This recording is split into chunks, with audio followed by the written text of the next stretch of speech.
Since childhood, she'd carried the invisible weight of rejection. Abuse, neglect, silence. Each had etched a message into her nervous system.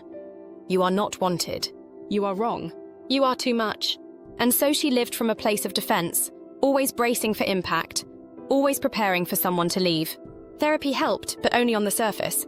She understood the language of trauma, could name her disorder, borderline personality disorder, but that didn't make the fear go away. What haunted her wasn't just what had been done to her, but what she had come to believe about herself because of it. Then came the night everything changed. It was nothing dramatic, just a quiet moment alone after another emotional spiral. She had lashed out at someone she loved again, and the shame sat like fire in her chest. She looked into the mirror expecting to see the usual, a broken girl beyond fixing. But instead, for just a second, she saw something else.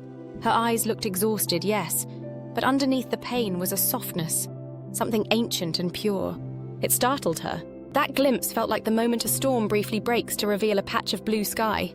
For the first time, she asked herself a question she had never dared before. What if there's nothing wrong with me? The thought wasn't denial, it was defiance. What if the chaos inside her wasn't proof of her unworthiness, but proof of her survival? What if her emotions were not enemies to silence, but messengers carrying the story of a soul who had always deserved more? In that moment, something cracked.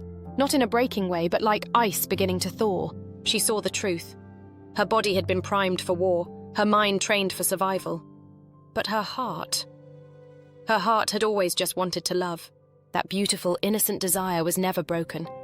It had only been buried beneath layers of fear and lies. That was her epiphany.